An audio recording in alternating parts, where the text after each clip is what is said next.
আসসালামু আলাইকুম বন্ধুরা, নতুন একটা ভিডিও নিয়ে চলে আসলাম। আজকে হচ্ছে এই দেখুন গুড়ি থাকা হচ্ছে, আজকে হচ্ছে তিল দিয়ে পিঠা তৈরি করা হবে।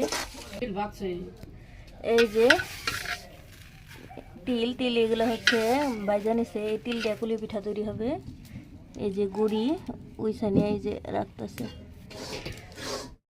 কুলি পিঠার জন্য ভাজি তৈরি করা হইতেছে। এই জায়গায় হচ্ছে তিল, গুড়, নারিকেল আর হলো চালের গুঁড়ি দিয়ে সুন্দর করে মাখিয়ে নিতেছে।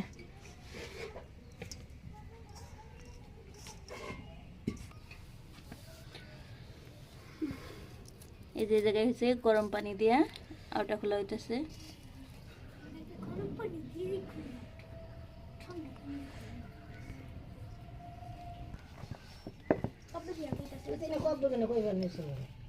আসিয়ার লিগে বাজাগুলি তিলের পিঠা বানানো হইব। আসিয়া খাইবার চাইছে।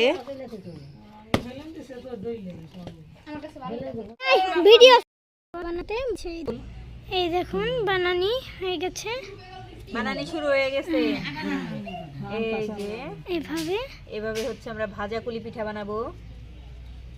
আটা খোলা হয়ে গেছে, এই যে খাজি রেডি হয়ে গেছে। এখন বানানি শুরু করে দিছি। কেমনে আগে পাতিল এই দেখুন পিঠা বানাতেছে কত সুন্দর। এই যে সবাই মিলে মজা করে পিঠা বানাইতাছি। ভাজাগুলি কোন লাগে? হ্যাঁ, ভাজাগুলি পিঠা বানাই। কুলি তো কয় পদের আছে? দুধ কুলি না, এটা ভাজাগুলি। তারপরে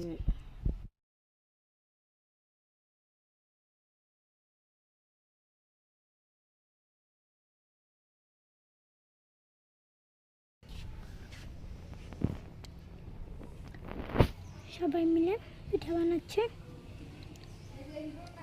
আর তুমি বসে বসে? আমি ক্যামেরাম্যান পিঙ্কি হাজির। ক্যামেরাম্যান পিঙ্কি? তুমি ক্যামেরাম্যান পিঙ্কি হাজির।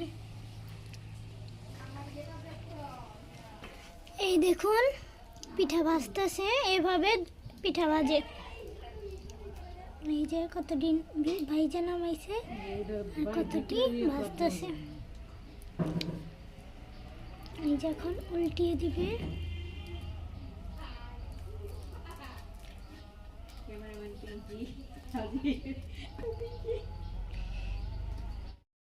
পিঠা বানানো প্রায় শেষ। এই যে আর অল্প আছে। এই যে উল্টে পাল্টে সুন্দর করে কম জলে ভাজা হইতেছে। এই যে পিঠা ভাজা হয়েছে কতগুলা। এই যে কাঁচা পিঠা বানিয়ে রাখা হয়েছে। এই যে দিকে হচ্ছে আমার ভাস্তি পিঠা খাইতেছে, ও রোজানা। জিজ্ঞেস করি পিঠা কেমন হয়েছে। পিঠা স্বাদ হয়েছে না? অনেক মজা হয়েছে। সেই স্বাদ হয়েছে। আপনারা এরকম করে বানিয়ে খেয়ে দেখেন, অনেক মজা পাবেন। আচ্ছা ঠিক আছে, সবাই এরকম করে বানিয়ে খেয়ে দেখবো। আজকের ভিডিও এই পর্যন্তই। ধন্যবাদ সবাইকে।